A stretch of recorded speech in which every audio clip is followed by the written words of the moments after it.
사회가 고도하게 산업화되면서 좋은 일도 많지만 나쁜 일도 많아지고 있습니다. 소위 말해서 병폐라는 게 이루어지고 있죠. 그 병폐 중에 하나가 많은 분들이 심리적으로 고통하고 호소하는 일들이 많아지죠. 심리적 질병들이 늘어나고 있습니다. 이 때문에 이제 심리 치료, 심리 상담 이런 것들이 늘어나고 있는데 저희가 뉴욕에 있을 때 이미 이것을 봤어요. 참 험한 곳이고 뉴욕은 세계의 중심이 아니라 끝인데 저희 교회만 해도 열심히 미국에 와서 일하시다가 갑자기 패닉이 와서 아무것도 못하고 무기력하게 사시는 안수집사님이 한 분 계셨습니다. 이유를 봤더니 분노, 우울 여러 가지의 것이 겹쳐서 정말 모든 것을 놓을 수밖에 없는 삶이 무너지는 상황을 이게 경험하게 된 것이죠. 지금 우리가 살고 있는 곳은 참 이런 상황이다. 그래서 이 치료뿐만 아니라 자기 감정에 대한 관심도 최근에 많이 높아지고 있고요. 이와 동시에 드라마나 영화나 애니메이션 등으로 이걸 표현하기 시작을 했는데 그 대표적인 게 바로 이게 아닌가 싶습니다. 여러분 아시죠? 보여주죠? 인사이드 아웃이라고 아마 이번에 2편까지 나왔어요. 저희 예진은 이거 되게 좋아하는데 이 토이스토리 이후로 가장 좋은 평가를 받고 있고 아카데미상도 받았고 역대 북미 애니메이션 장편 애니메이션 10위에다가 우리나라는 3위를 하고 있습니다. 인사이드 아웃 한번은 내면이 드러나게 되는 것인데 우리 안에 있는 감정들을 의인화시켰습니다. 여기 등장인물이 버럭, 까칠, 기쁨, 소심, 슬픔 이렇게 우리나라는 번역이 됐는데 한마디로 우리나라 가운데 자리 잡고 있는 큰 감정들을 이렇게 이야기하고 있죠. 그런데 이것은 따로따로 캐릭터가 됐지만 사실은 거의 복합적이고 굉장히 깊은 상관관계가 있다고 얘기해도 맞는 얘기예요. 한번 제가 설명을 해드릴게요. 이 분노라는 것을 한번 살펴보기 시작을 하면은 여러분 이 분노는 뭐냐면 좌절된 기쁨입니다. 내가 뭔가 기뻐하기 원하고 열정을 가지고 뭘 하는데 그게 안 되면 그때 분노를 하게 돼 있어요. 그리고 우리가 우울이라는 걸 살펴보면 이건 뭐냐면 분노의 뒷감정이에요. 분노가 해결되지 않으면 그 다음에 어떻게 하면 내면화시키거든요. 자기 자신을 파괴합니다. 그래서 이 우울이라는 감정도 사실 다 분노와 연결이 되어 있는 것이죠. 그런데 이러한 여러 가지 감정 중에 가장 대표적이고 가장 폭발적인 감정, 가장 강한 감정이 뭘까라고 생각을 해보면 다름 아니라 이거는 분노라고 얘기할 수 있습니다. 왜냐하면 이 분노를 가지게 되면 일단 마비 증상이 옵니다. 생각이 꺼지고 그 다음에 이성이 꺼져요. 두 번째는 초능력이 생깁니다. 언제 어떻게 어디서 그런 능력이 생기고 그런 힘이 생겼는지 모르지만 승질이 나기 시작하면 폭발하면서 이런 것들이 분출이 되기 시작을 하죠.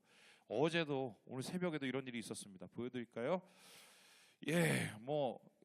보여주시죠. 화가 난 것까지는 이해가 되는데 문짝을 부수고 들어갔지요. 그래도 법정이잖아요. 사법 체계가 무너지는 이 상황. 이게 되면 어떻게 되면 그간에 시위를 통해서 정당하게 자기의 입장을 알렸던 게 모두 부정돼 버리는 행동들이에요. 화가 났다는 소리인데 이러한 분노의 감정을 잘 다스리지 못하면 소위 말해서 이렇게 완전히 망가지고 자기 자신을 부정하는 일까지 간다. 이건 폭발적이라고 얘기할 수 있죠. 자, 그렇다면은 이 분노 지수 우리나라 혹은 세계를 통해서 보면 이거는 어떻게 분포되어 있을까?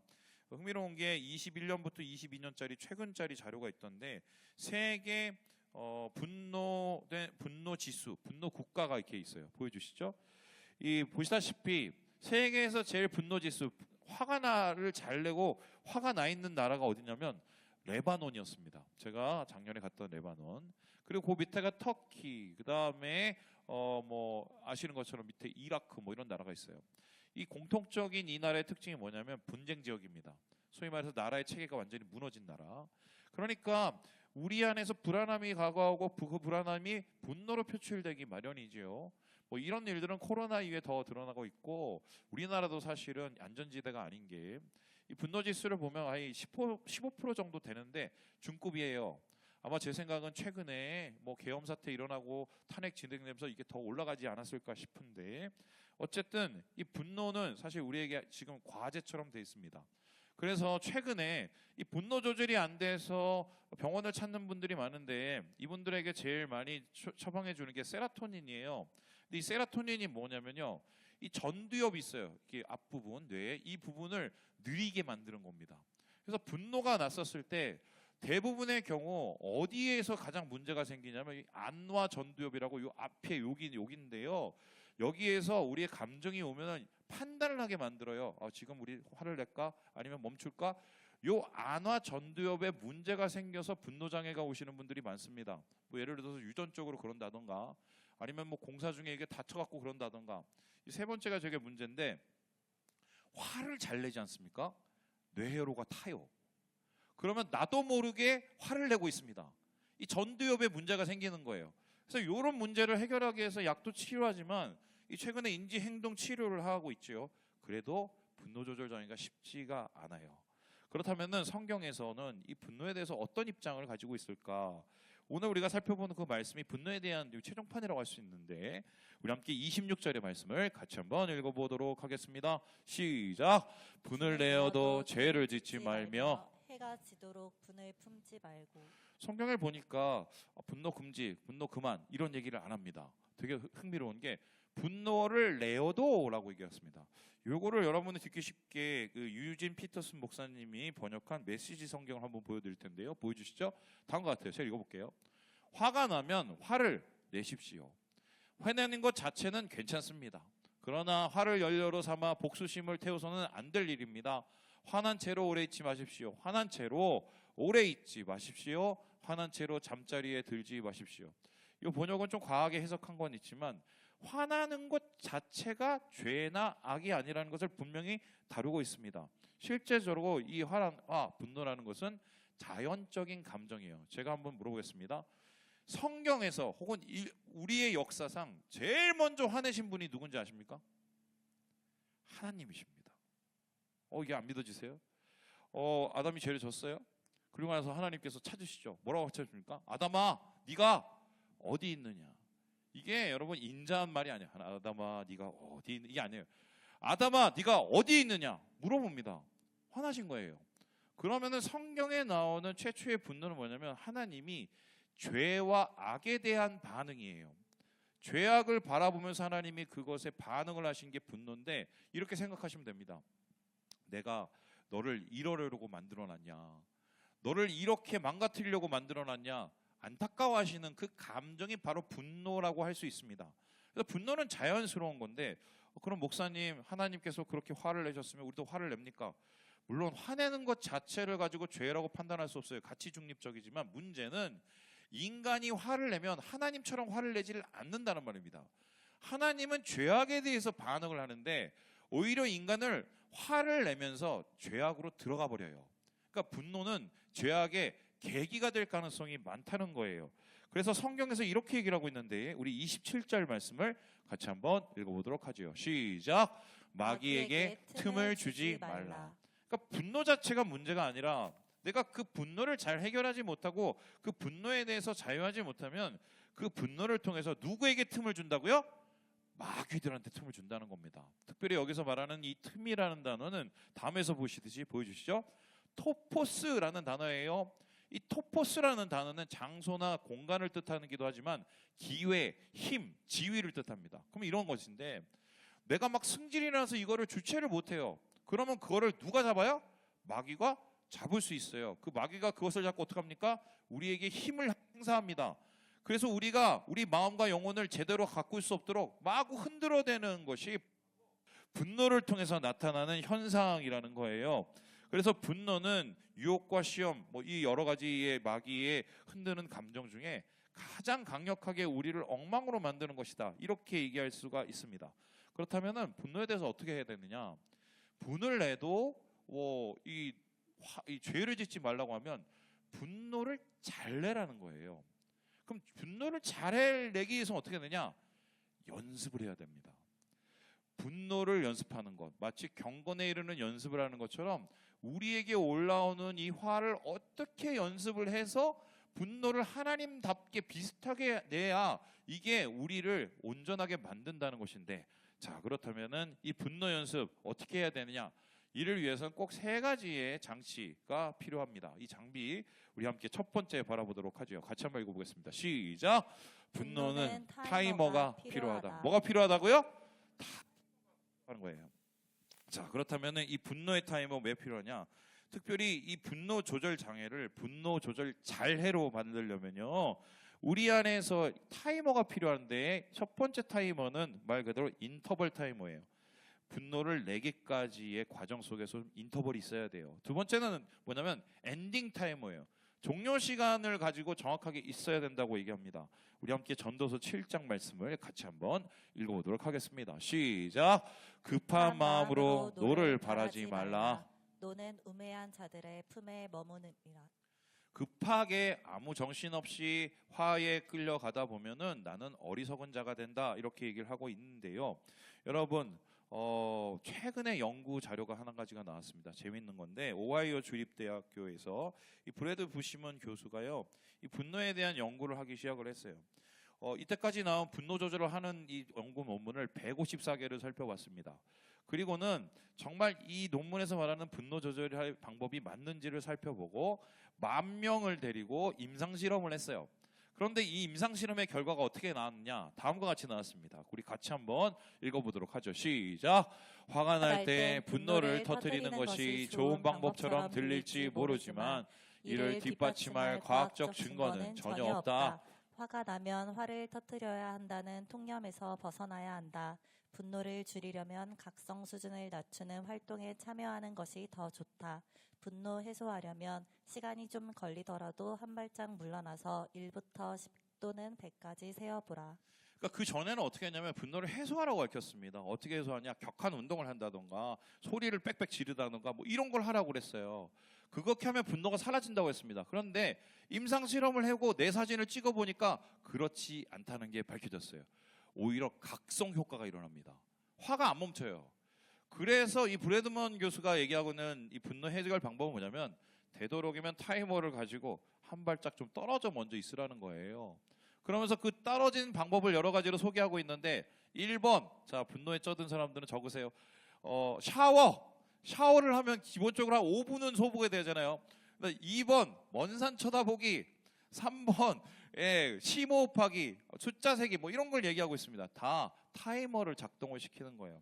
이 타이머를 작동을 시키다 보면 분노라는 그 감정에 내가 사로잡히지는 않고 내 마음속에서 뭔가 해결할 수 있는 시간을 주기 때문에 이게 가능하고요. 뿐만 아니라 이러한 분노의 감정이 내 삶을 지배받지 않도록 어느 순간 되면 이거를 좀 해결하도록 노력해야 된다. 그래서 성경에도 이를 동일하게 얘기하는데 하나님처럼 화를 내라고 얘기해요. 여러분, 하나님이 화를 내십니다. 하나님이 어떻게 화를 내시냐? 하나님은 노하기를 어떻게 하세요? 더디하세요. 타이머를 갖고 계세요. 그래서 우리도 하나님 앞에서 하나님처럼 하나님의 타이머를 가지고 분노에 대해서 우리가 이것을 먼저 접해야 된다. 이것이 첫 번째 분노를 조절하고 연습하는 장치라고 성경이 이야기하고 있는 것입니다. 두 번째로 그렇다면 이 분노 연습을 위한 장치는 무엇일까요? 우리 같이 한번 읽어보도록 하겠습니다. 시작. 분노는 돋보기가 필요하다. 타이머 플러스 뭐가 필요하다고요? 돋보기가 필요하다고 얘기합니다. 이게 무슨 소린가?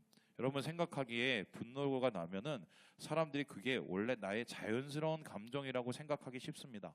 틀린 말은 아닌데 이게 감정에는 1차 감정이 있고 2차 감정이 있어요. 1차 감정이 있으면 뭐냐면 어떤 나에게 외부로부터의 이 자극이 들어오면 그 자극에 대한 반응이 1차 감정입니다.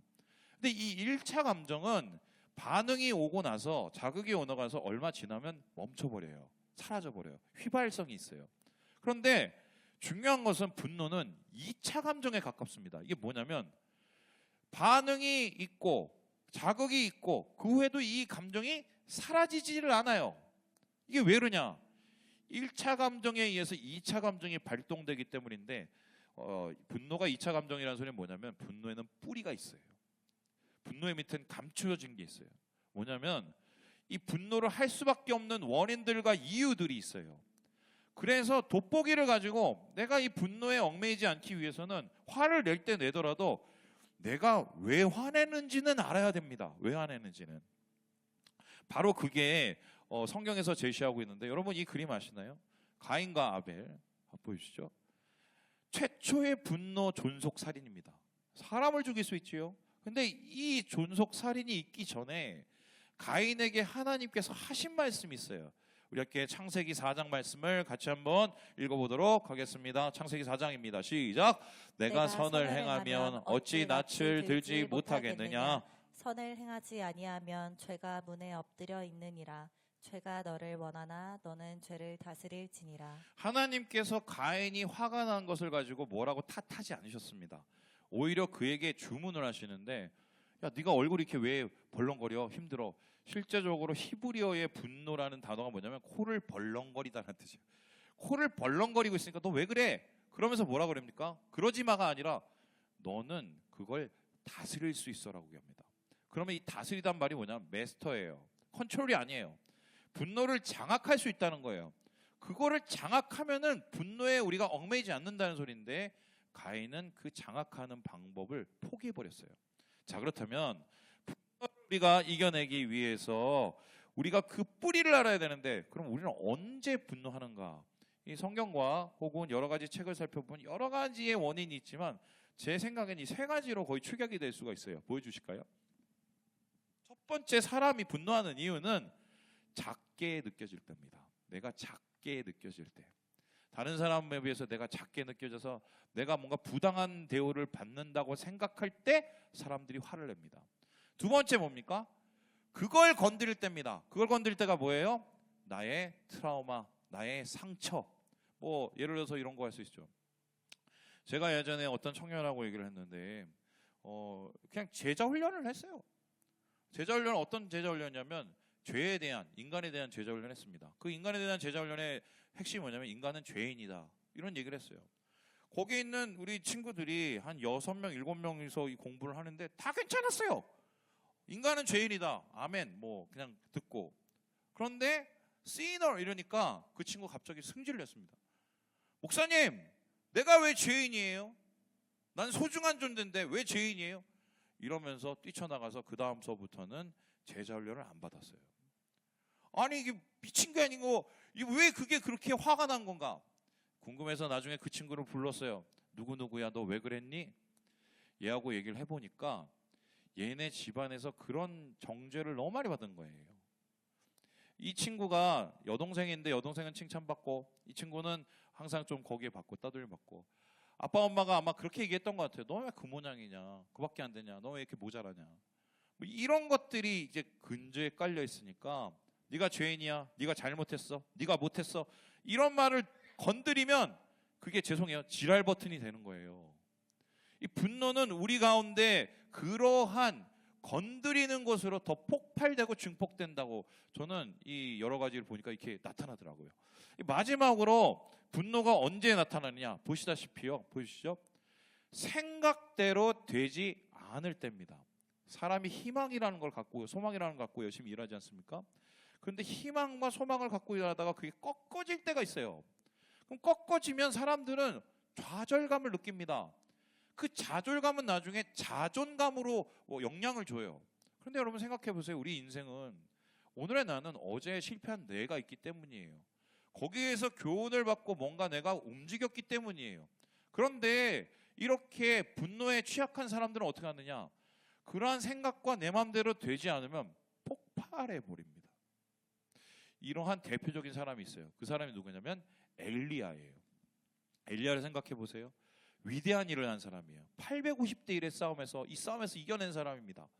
유일하게 바알에게 무릎 꿇지 않은 그 선지자 중에 가장 앞에서 싸운 사람이 이 사람이에요. 그럼 칭찬받아야 할 사람이에요. 하나님 앞에 으뜸이 될 사람이어야 돼요. 그런데 그 전투에 어떤 일이 일어났습니까? 갑자기 도망을 갑니다. 갑자기 승질을 내요. 갑자기 배를 째라고 하나님 앞에 화를 냅니다. 그 이유가 왠지 아세요? 이 세 가지가 다 걸려요. 나 망했어. 저들은 너무 많고 나는 뭐 이거 다 했는데 안 돼. 작게 느껴진 거예요.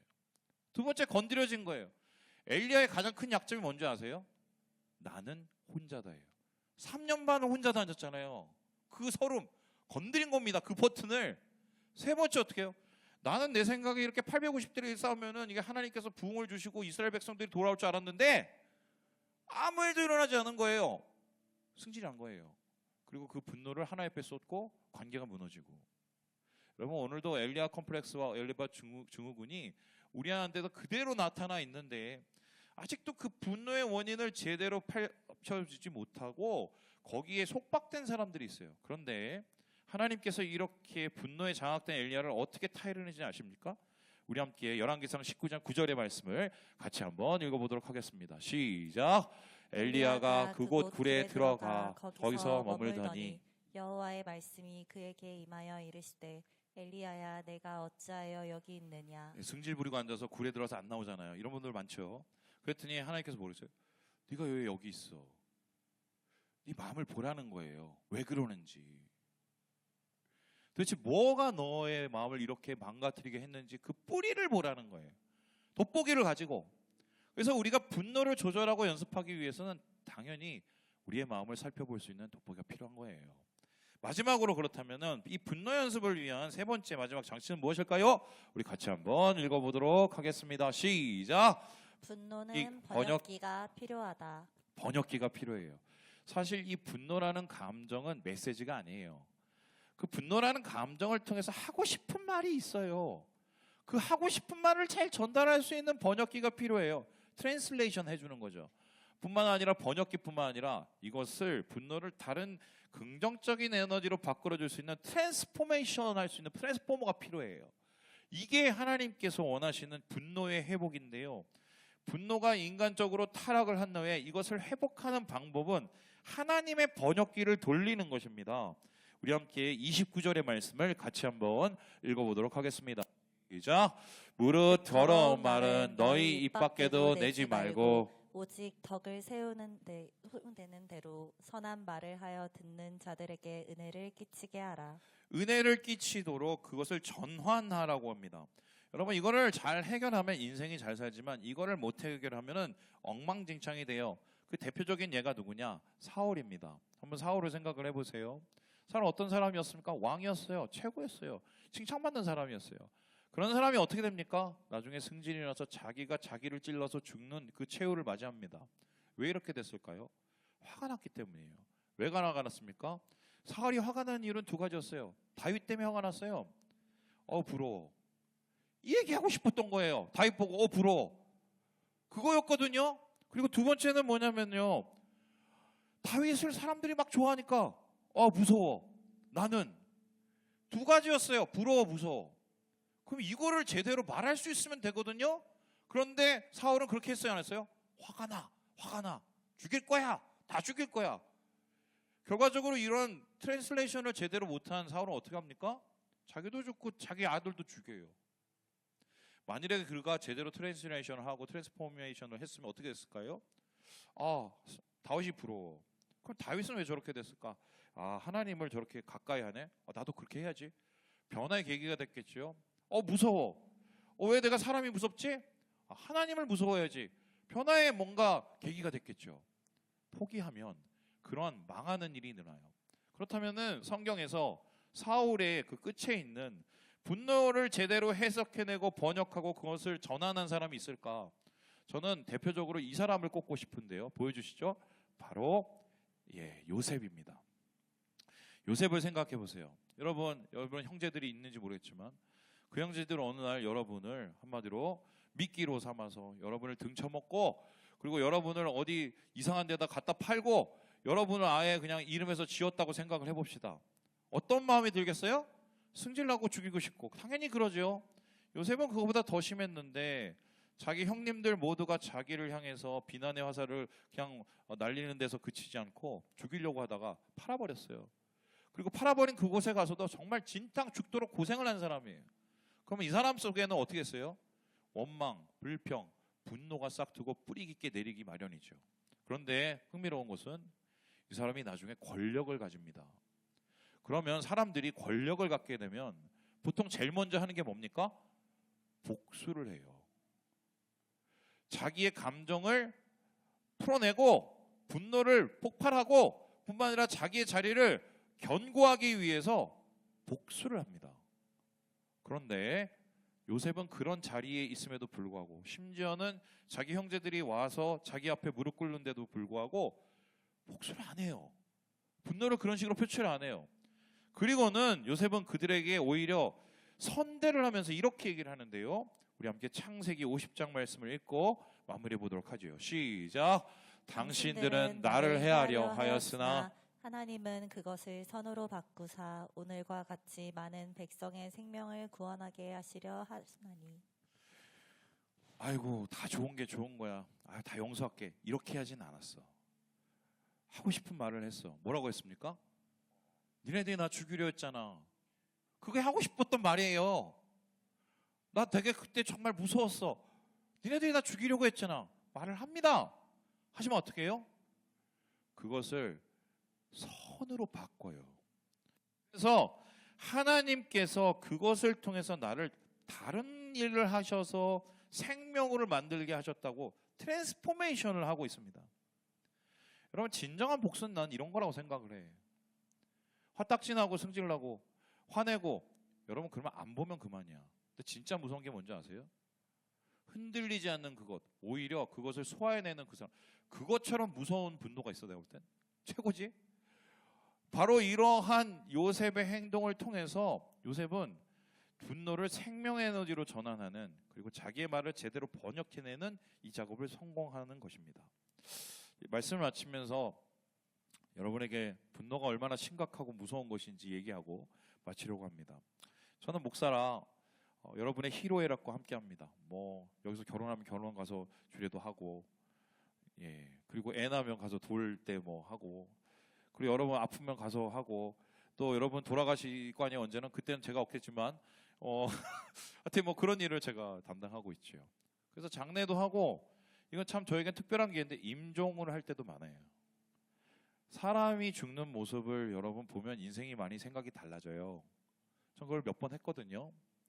근데 제가 우리 교회에 오고 나서 한 번은 한 자매가 돌아가셨어요. 질병으로.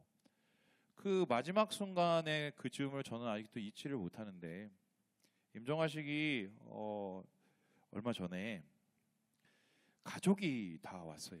그 가족이래 봤자 오빠, 여동생. 왜 왔냐? 그분들은 뭐 유산을 보고 왔는지는 잘 모르겠으나 돌아가실 때 누가 사인을 해줘야 돼요.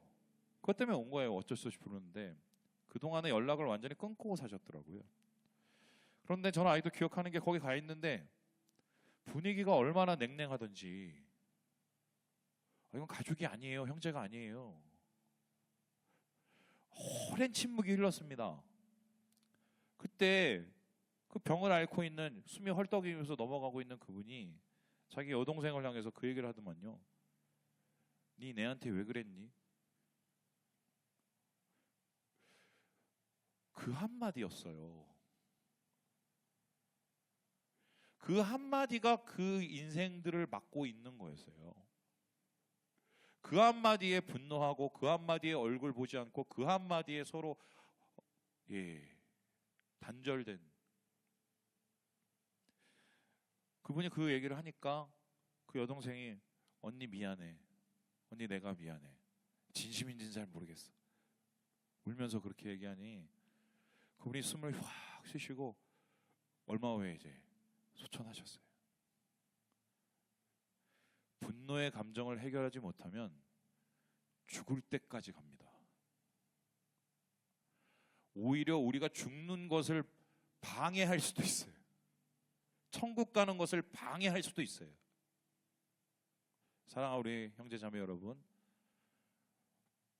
분노를 연습하세요. 하나님처럼 선용되도록 주님 안에서 이런 은혜를 누리시고 하나님과 함께 은혜 가운데 살아가는 우리 어여커스 되시길 주님의 이름으로 축원합니다.